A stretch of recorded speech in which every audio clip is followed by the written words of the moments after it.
Ladies and gentlemen, We're back. We are here. Yes. We are here. We are here. Fresh off the Amalfi Coast. We are here. Yes, we are here. What's the deal? Happy Monday. How y'all feeling?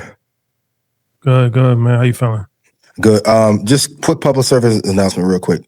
Anytime that y'all have an earners trip in Miami, I'm an earner. I'm a high earner.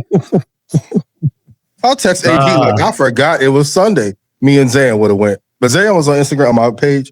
He's like, they in Miami? I'm like, yeah. He's like, why are we not there? I'm like, I have no clue. You definitely got the invite. There were some people asking for you. They had some things that they wanted to hand you personally. Yeah. Shout out to our South Florida regional group. They put on. It was beautiful. I mean, Miami's such a great place. I mean, yeah, sure. any reason to be there, but even more so that the earners were there made it even better. But you will miss, my brother. Don't worry.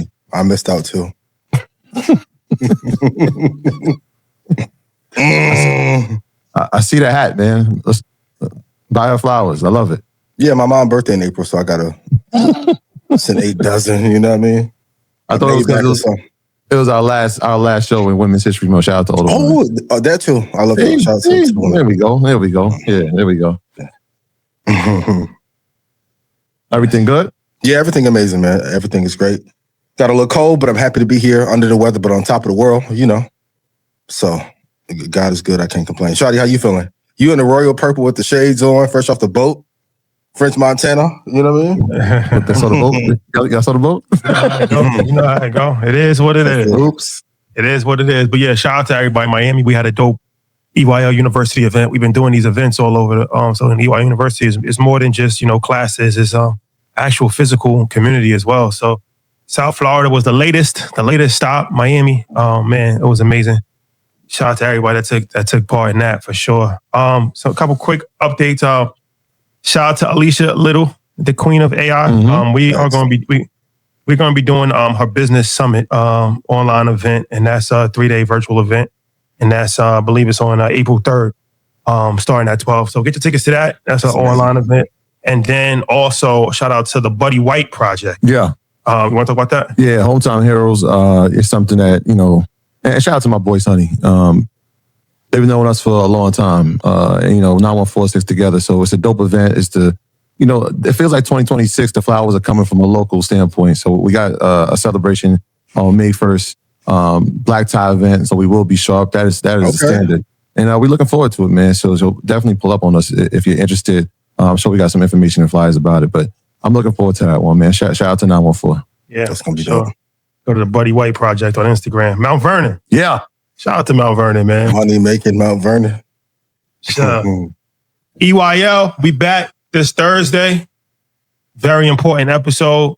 We got Pinky Cole. Amazing.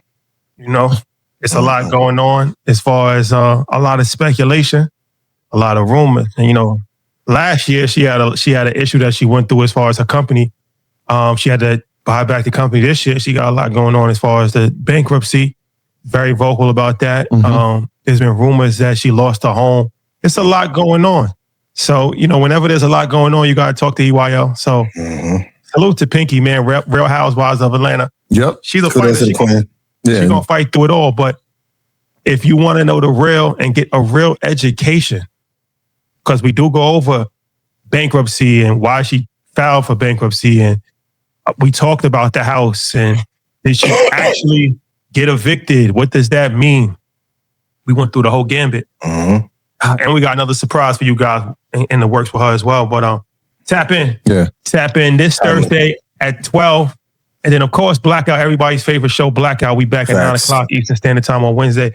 Last week's episode got rave reviews. Mm-hmm. We did a good job. Rashad, thanks for the layup. She was, a little up. I got a lot of support from Philly. And I was in New York. I was getting stopped left and right. I seen you. Yeah. I seen you the New York style, man. Yeah. Blackout. So Blackout, we back at it on Blackout. Back, you were with the guys on Joe Button, man. What a good time. Shout out to the guy. I even stopped by at the affiliate show that's not on the network too. They didn't argue about where you were sitting, was they? No, I'm a guest in that house. I'm just happy to be there. Shout out to the guys, Mark, Mona, B-Dot, Ian Keeb, Erickson, everybody. Had a good time. Amen. Affiliate play. Yeah, for sure. Amen. Real quick. Anything that you would like to say, Ian? Yeah, of course. Sniper is in Thank you for everyone who joined Red Panda Stock Club. If you look in Telegram, Sniper is there for your viewing pleasure. 4 more prices will be out tonight. Our next stock club call is April 26th, so mark your calendars.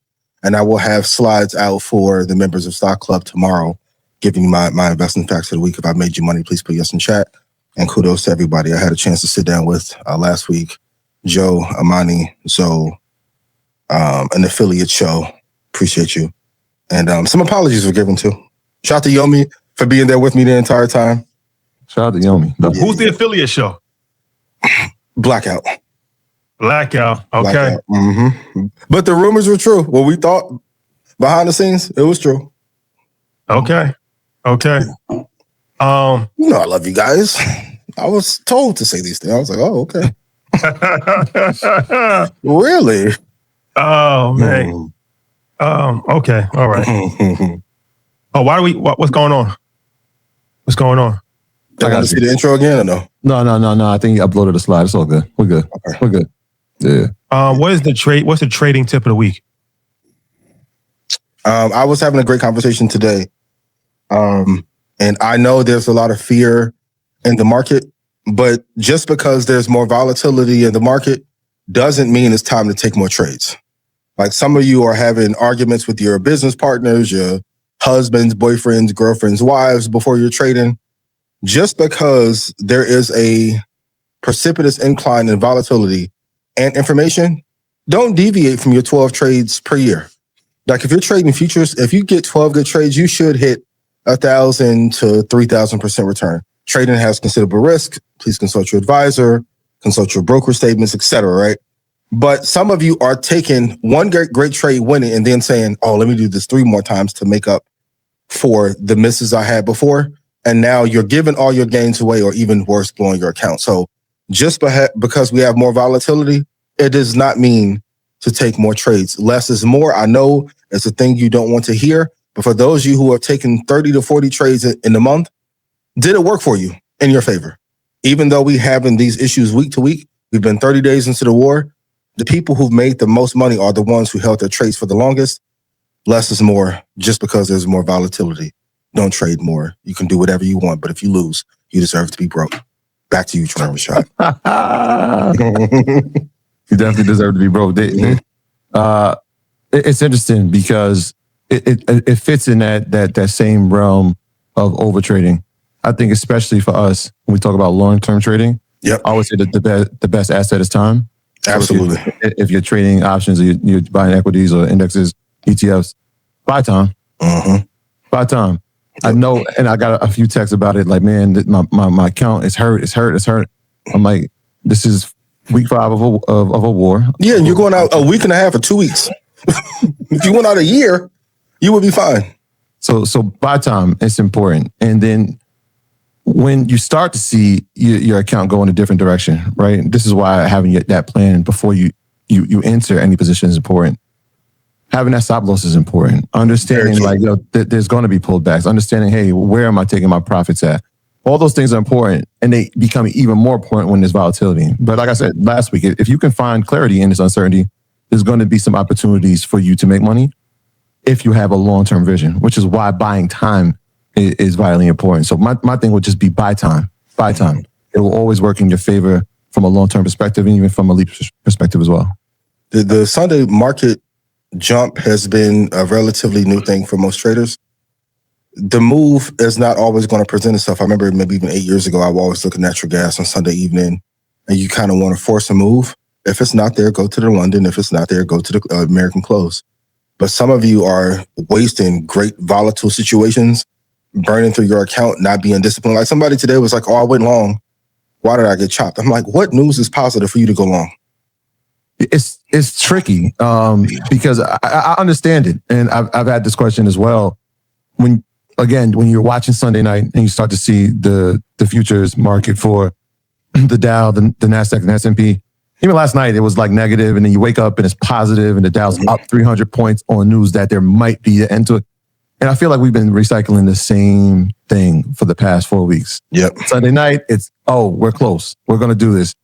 And by the time the market opens, it's a complete reversal. Because at this point, it's the taco effect, right? Like we've heard it, but the sustainability of it now, it's worn off. It's like it's either we're going to escalate or we're going to end, and I'm not sure which one's going to happen. It feels more like right. It feels more like escalation is where we're headed.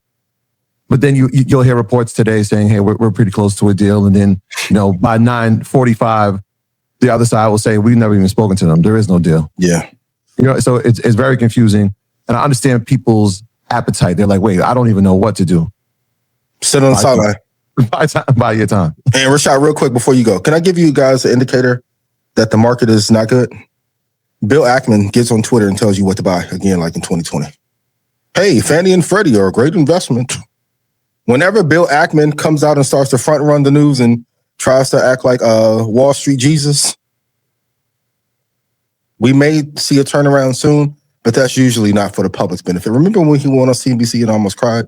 And did the little war saga? Oh, and made $6 billion right after that? Yes. Be mindful. At every turn, we're seeing manipulation of the highest order. Look at your monthly time frame, your weekly, your daily, allegedly. And if they are not all in alignment, now is not the time to buy. But when Powell is saying, we need to rebalance even the United States debt to GDP, which I've talked about forever, that's a concern. When there's no growing jobs, that's a concern. There isn't a clear signal to buy yet if you're intraday trading to the upside yet. Yeah, and I say alleged because we missed this part. Our content is intended to be used and must be used for informational purposes only. Yes. It's very important to do your own analysis before making any investment based on your own personal circumstance. You should take independent financial advice from a professional in connection with or independently research and verify any information that you find on our show and wish to rely upon, whether for the purpose of making an investment decision or otherwise. People continue to do the research, continue to build knowledge, build our community, build the brokerage account. Love is love. Let's back to our regularly scheduled program. Taco news is fake. Fake news. Taco. I will say this. We don't have the ticker this week because we had some technical difficulties. This is live. It's a live show. It's a live show. So we had some last minute technical difficulties. So we were not able to get the ticker as you guys have become accustomed to. But, the show must go on. It will go on. The show must go on. Mm-hmm. Let's talk about the investing fact of the week. What is the investing fact of the week? So to wrap up March in terms of the S&P normally is up 13 times out of 21 years. So it's down 8 out of 21. Normally the first Friday in April is normally up 22 out of 31 years. If we're still in war, I don't think that would be true. And March, even though it used to be a really great month, post-COVID, is starting to have a little hint of negativity in it. So March 2020, the Dow declined by 13.7%, the worst since March 1938. 22 was pretty interesting, and now here in 26. So if you guys are in favor of like seasonality charts and how things do month to month, if there's any tumult, you're having to put March on your list of worry months like August. Mm-hmm. And before, you used to have to not factor that in. February would be bad, and March would you normally be good. But if there's any tumult or geopolitical unrest, you now have to mark March as a potential point of concern if there's not a clear and safe geopolitical path in front of us. Because it's not a black swan, but it's like a baby beige swan in front of us. Mm-hmm. Be mindful going forward if we're in war scenario or any kind of viral outbreak, that March can be very bloody for you, but a great time to buy historically. Yes, I'm with you. And I think, and we've spoken about this before in terms of how we view March, right? Because we know that April traditionally begins the best 6 months of investing. Yep. Historically throughout the S&P, April has been one of the best months. I think April and November have been the best months of growth for the S&P, which means, do you buy in April, right? Most people will buy in the month that it's down and see the gains start to happen. Obviously, we saw last year when the S&P dropped down past its 400-day EMA because of Liberation Day, which was April 8th. And we saw the run after that. And so it's interesting. When you talk about March, we talk about quiet witching, which happens in March, right? The third Friday of the month. You talk about the next month being the best day to trade. It feels like I'm with you with the sentiment of like, this might be one of those months how we saw late summer, September historically, not March is starting to feel like that. It definitely from COVID to now. But where we're headed is very like, okay, we've seen this seasonality play out before. We understand where we're at now. Yes, we've hit correction, right? We're down 10% on the NASDAQ. S&P is like real close. If not, it might have hit it today. Where are we headed, right? What is causing this? Obviously, we can see that the geopolitical situation, oil and crude rising, the AI story, the debt, so all those things are happening. And so we'll see in the next few weeks if we can end the war or we come to some type of, I don't even want to call it the end, or some type of deal point with the war, and what happens in April, which traditionally is a good month. This is what you call spooky hours. For sure. This is what you call spooky hours. And we know that the second year of a presidency traditionally has been the worst year of a 4-year stock market cycle. We're going to have a down year eventually. That's without anything. And then you add so many other geopolitical factors that go into play here. This war in Iran is not just a small thing. It's not just something that you can just get out of. It's a big deal, and it's very complicated. And now it looks like it's going to escalate. They're going to try to. So they're trying to solve a problem that they created. Strait of Hormuz being closed. So now they got to strangle their oil supply as a negotiation tactic for them to open up the strait. But the strait wasn't closed before they started bombing them. Yep. You're solving a problem that you created. That's kind of crazy if you actually think about it. But Trump has been proven to be a pathological liar. So you can't really trust anything that he says. And it's going to be very bad or it's going to be okay. It's either going to be okay or it's going to be very bad. So if this war prolongs and the cost of oil goes up and Iran starts to strike UAE and Saudi Arabia, and then it turns into a full-fledged Royal Rumble, and then multiple straits can start being closed, because they talked about the Houthis is about to close this on their side. On the Red Sea, So now you got 30% of the cargo, 30% of the world's cargo is in danger of being strangled. Over arrogance. This was a disastrous, unnecessary, because what is the point? What's the point of this war? If anybody can put in comment, what is the point of the war? He thought that the elemental capture, he thought it was Call of Duty. Like, you ever play Call of Duty, one of them shooting games, and you get on a nice little tear in a campaign and it feels easy, but you're not factoring in, back to my bricks point from 5 years ago, if we don't have to worry about one enemy, it's the Drake Kendrick 20v1 all over again. And as a result, the S&P is down 7% in the first 59 days of 2026, the 14th worst start to a year. All of the Max 7 are down. So Apple's negative 8%, Microsoft is down 34%, Tesla's bleeding, Meta is down 22%, Nvidia's down. Microsoft has come back down to 2025 levels. And when I was doing my charting last night, if the hemorrhaging doesn't stop, they're going to come down to 2021 levels. Of an arrogant decision to go attack a country that you did well, and that's the other conversation we can't have. Why is he attacking that country at this time in Cuba as well? Yeah, I mean, he's on record saying that he could take the oil if he wants. That he says that if they don't open the strait immediately, he's going to bump. I mean, like, you just make these blind threats after a certain point. It's like they're calling your bluff and they're ready for you to attack. Like I said, there's only two options, right? It's like you either bow out gracefully in some way, or it's going to lead to more escalation. And I don't know. When the way you wake up with the new, you just don't know what's going to happen. It could potentially get a lot worse, because the bad part about it is that the stock market relatively is not down a lot. As much as it should. It hasn't fully collapsed. Yeah. That's bad, because that means that there's a lot more for it to go. For sure. We haven't even hit a huge inflection point. Like, this is 30 days. Imagine if this could be our Russia and Ukraine war. Yeah. But the good thing, 200 days. If there's any good thing about this, there's opportunities in every crisis. So it's not necessarily, I don't think you just wait for a complete market crash, but you said Microsoft is already down over 30%. And that's obviously a good company. I don't think anybody thinks that Microsoft is going to go out of business.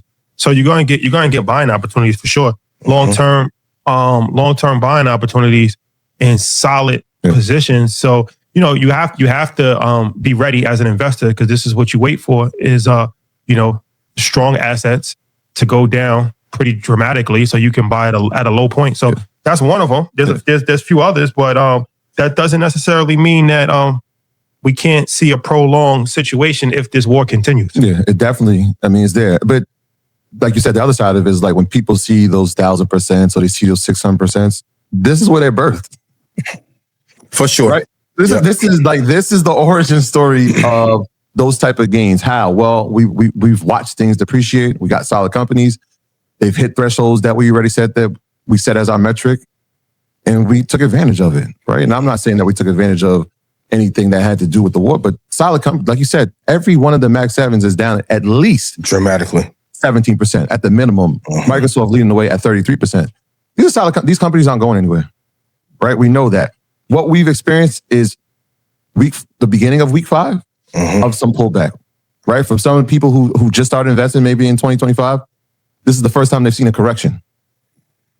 Right? This is only 10%. Like we watched in 2022, we got down 27%, 31% at the NASDAQ at its worst.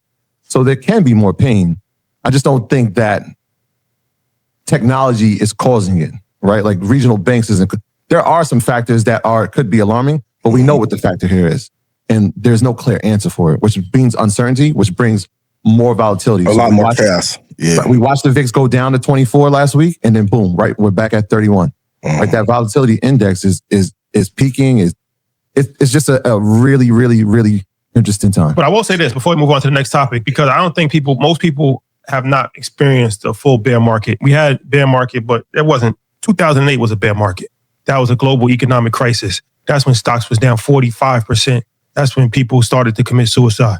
There were suicides that happened in 2008. We haven't seen anything like that since.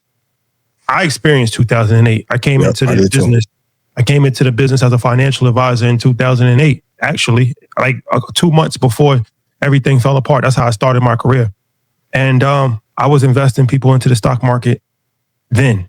And they made a lot of money because a couple years after that, you had 45%, 50% rate of return. So whenever there's pain, there is upside potential that happens usually. But if you haven't lived through that type of situation, this is something that last time you could just print money. You can't just print money and get yourself out of it. Eventually, you're gonna have to pay the price for bad financial decisions, just like anybody else would. So 2008, that was a tough time. That was a tough time for the stock market. Like I said, a lot of companies went insolvent. You've seen institutions fail. That's when they started to build. That's when they had the bailouts. And people do commit suicides in recessions. When we talk about people losing their house, a lot of people lost their house. MG, the mortgage guy, can speak about that. But you're going to see some foreclosures because it's a trickle-down effect. You're going to see foreclosures on the real estate market. And you're going to see people getting liquidated out of short positions and trades in the stock market.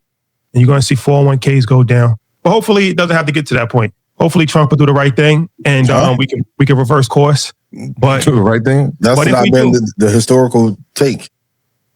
Yeah. But if we do, I don't know. What's the right thing? To just leave. Reverse course. Abandon. If we have shellacking in the midterms, I think he may have a change of heart. And that's the interesting part about the market right now. With all this tumult and fallout, the VIX is currently at 2860. The VIX in this kind of scenario normally would be at 35 or 40, which tells you all the chaos has not left yet. Like you said, like investors like certainty, and with the war being there, it's not there. But also we're going into like a midterm election cycle, and we saw this again in 22. Maybe we can bring the chart up now, and I can talk about this now. But hopefully the right thing is done. But like you said, given the leadership that's there, it's too much ego and hubris in the administration to course correct and even want to say the other chart about the election cycles. There we go. If we can zoom in a little bit for the audience. So this is the S&P midterm election year decline in recoveries. So on average in a midterm year, the average drawdown is 15.6%. We're at 9 and some change. But this is the part to look at. Look at the right side. A year out, if we go to 2010, when it was negative 15, the next year is up 33%. 2014 is up 10%. 2018 is up 39%. 2022 is up 23%. If you take a long historical view of the market and realize, man, if I just focus on the next 10 years at a time, like that's when even at the top of the year when people ask me, hey, what's the stock of the year? Focus on the stock of the decade. That matters way more. If you zoom out and look and see on average, the median return from the drop of the midterm election is 39.8%. If I made you money, please put yes in chat. Hold for the long term. And if you're taking a 10-year view, you're good. But if you're trying to trade and make all of your money over a 2-week cycle, you may run into some issues. But if you're holding for a year out, you'll be good. Love you guys. Yeah. I love you dearly. That's a fact. That's a fact. You know, the good thing about when I started 2008 is that a lot of the people that was put into the stock market had never invested. So they didn't really have the psychological trauma of losing money because they never invested in the Never went through it. Yep. So they put money in, and it was just fortunate that they invested in the bottom, and they experienced tremendous gains ever since. For the most part, if they stayed in their positions. But let's talk about some people that are not experiencing tremendous gains right now. Options traders. This is spooky hours. Yeah. This is spooky hours. Is so for options traders. Well, it depends on what type. It depends on how they're. Go ahead. Yeah. Yeah, it depends on what type you are, right? If you're doing day trading, if you're doing swing trades, it can, because I mean it's volatile, right? And you can't control volatility, and you can't control the bid and the ask. All you can do is buy yourself time, which I think, again, it's always been the most important strategy for me, and it's the reason why I'm saying this is where 1,000% returns are birthed. Yep. Because we've done it over 10 to 15 times, right? Like you've seen it enough that like this is how it's birthed. And so it's always about the plan. Like, what is the strategy, right? So there's a couple of questions you should ask yourself, right? Write these down if you're writing things down, right? Number one, has the equity fallen in price, right? Like if it's a good company, has it fallen in price, right? The next thing is, if you're trading options, has the bid and the ask, has that depreciated in price? Because we know the bid and the ask is where money is gained and lost right off the bat, right? If somebody's asking you for the sticker price and you're buying it at the sticker price, you're going to lose money right away. So figure out where you're going to say, this is where I'm putting it at. This is my bid. Take it or leave it, and be disciplined with it, right? Put it to the end of the day. If it gets filled, great. If it doesn't get filled, great. You come back another day, you didn't lose anything, right? So has the stock price fallen, or the ETF or index price fallen? Has the bid and the ask price fallen for whatever you're looking at, right? Especially in options. The next thing is, what is your depreciation threshold, right? If it's an ETF, if it's an index, if it's a stock, what number are you looking for that to fall to? Is it 20 to 30%? Yeah, 25%. Right. I know, Ian, you said that yours was 30 to 40%. Well, guess what? A lot of the companies that you looked at and were like, hey, man, this thing has run too far, the all-time high, I don't want to invest in that, which is great. You were disciplined. You didn't do anything.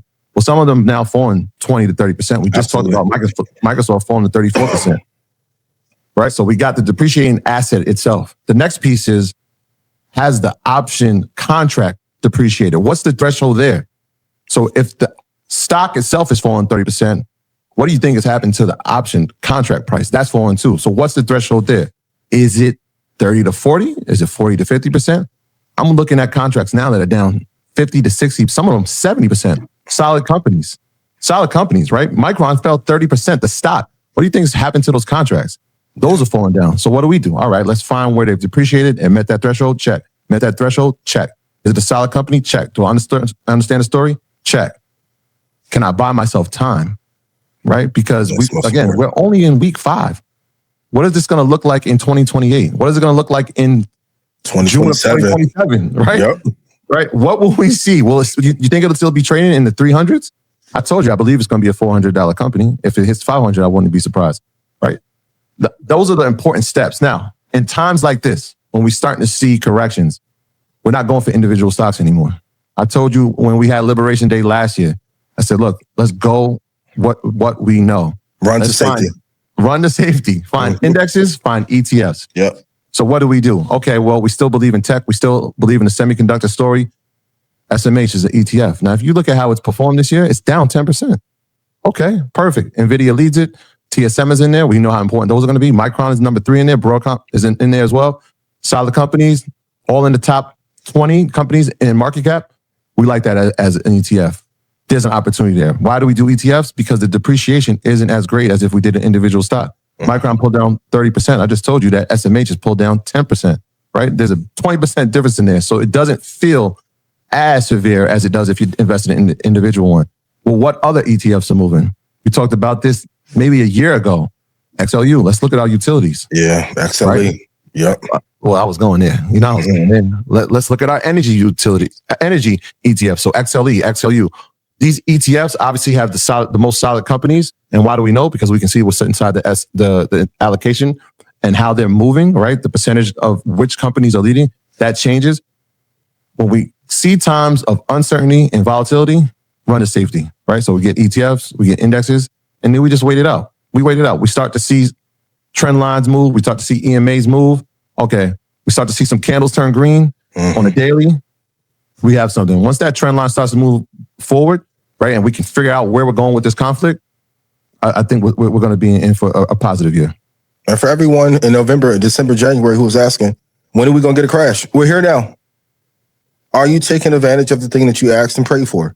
Now is not the time to be afraid. I don't want you to be reckless. But when the market was running up like crazy, everyone's like, there's no buy-in. There's no entry point.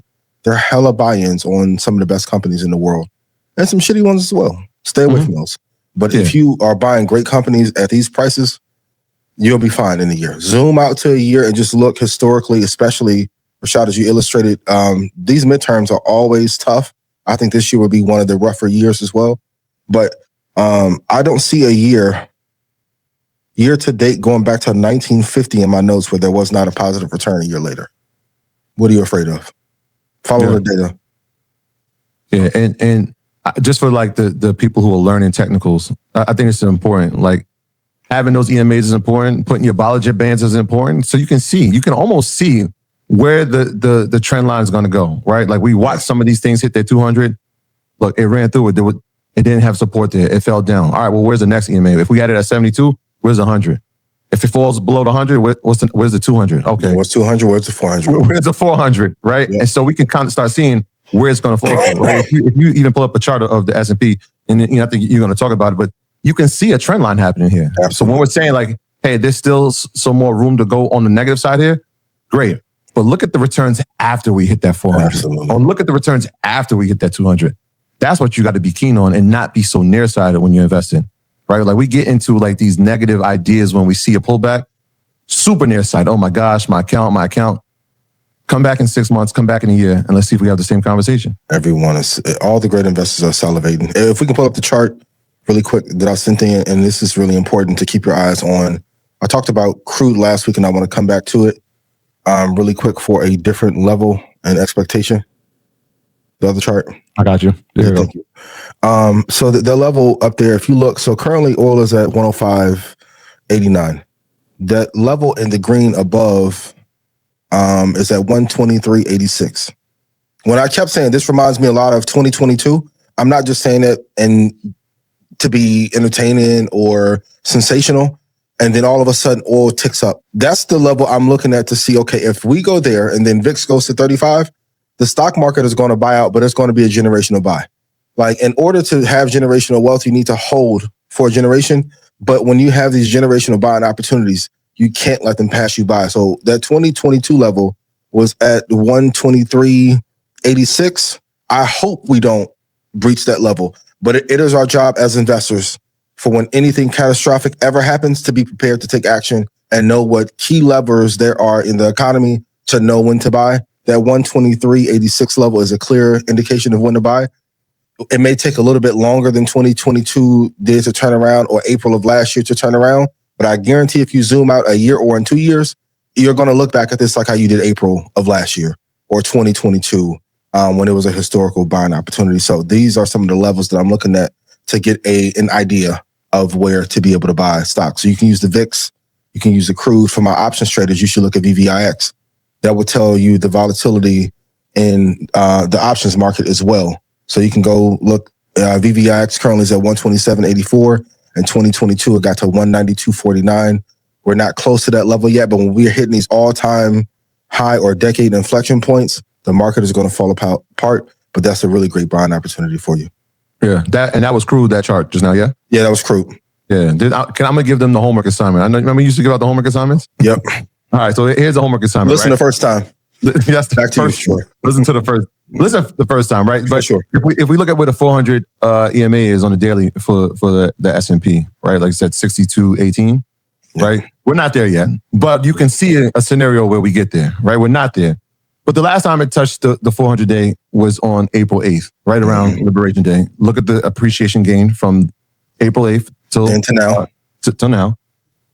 The prior time before that, it hit its 400-day was October 26, 2023. Look at the gain from October 26, 2023 till April 1st, right before Liberation Day, right? And so when we're talking about generational opportunities, when we start seeing major indexes hit that 400-day, that is a glaring buy signal. Hello. So let's get to about this back to options if we can, because people have questions. So the first question is this time to take profit on things if you're up on an option and obviously things can move very quickly in that world. So is it time to start taking profit? Lock in profit. I think you lock in profit. You have that story before you even invest. Right. But now, today. Well, it's individual case, right? So just for general purposes. If people are up on the options, because you're either up or you down, right? So I'm gonna ask the question for people that are down next. For people that are up, right? And they might have already taken some profit. They might have already did the 100% strat. They already did that. They have 4 contracts. They doubled their money. They already took out 2 contracts. They have 2 contracts left, but they're still up, over 100%. Is it time to do another one to lock in profit because of the uncertainty in the market? At least you've locked in some level of victory. You can sit on the cash and try to figure this thing out until we get some guidance. Couple of things. Number one is how much time do they have inside those contracts? Second thing is you lock in your profit before you invest, right? And what I mean is like everybody's not trying to get 100%. Some people might be trying to get 20%, and that's great. Did you get the 20%? All right, you took out your profit. You may have left the rest, a few contracts in there to appreciate. Well, what's the strategy on the backside, right? Like, yeah, we're not at 100% anymore, but now we're pulling down. So what's the threshold now? Is it 50%? Right? So we don't get back to zero, right? So you start taking profits when you start to see depreciation. Now, when you go negative, right? So some people are like, wait, I'm down 11%, I'm down 12%, I'm down 20%, I'm down 30%. Well, that's why we have our stop loss, right? So before we enter the trade, we have our stop loss, whether that's 30% or 40%. Some people don't put their stop loss, right? Like I am guilty of that. Like I didn't always put my stop loss because I was putting time on these contracts. Like so everybody, EYL, I've been huge on Uber. That contract was down 40%, 50%. That contract is out to December of 2028. I'm not thinking about it the same way that I would if I was having a contract that was expiring in April of this year, right? And so that time factor, all of that has already been predetermined. All right, I'm putting time on it. I'm staying close to or at the money. More recently, I've been buying in the money because of the volatility. So all those strategies are implemented before you even make the trade. And so when you start to see depreciation, you start to see some pullback. Did I hit my profit margin that I wanted to take money out at? Yes or no? As we go down, what is it? Is it 75%? Is it 50%? Is it 20%? I'm gonna get to answer you one, Rashad. Pause. Okay. If you are undisciplined, yes, it's time to take profit. If you just hit market and got in anywhere because you was told the market is going to go up no matter what, and you have no plan or playbook for how you're trading, yeah, it's time to pack it up, take your profit. Now you need to reassess completely. But Troy's talking to a very disciplined, and so am I, a very disciplined investors. But for those of you who just scrounged up some money, didn't care, you was lighting up at night and just got you like 5 contracts, my brother, it's time to be disciplined. And this market is going to be tougher than ever until this war is over. Now is not playtime when it comes to trading. Yeah, and the reason why we started with that as a tip is buying the time is because if this is your first time investing, you're not coming back when you see something like this. Absolutely. Like if you've invested for the first time in the past 2 months, it feels so discouraging because it's like, wait, hold on, this is the first time I'm doing this. I can't recover from this. How do I come back from this? Yeah. So that's why having those thresholds before you ever start, have those thresholds because you might see, we'll use Micron for example, right? You might see Micron go up to 460. Now it's pulled down to 320 today. But somebody sitting in that contract saying, all right, well, I didn't invest yet. This might be a good time for me, right? Or I took some profit. As it's pulling back, I'm going to wait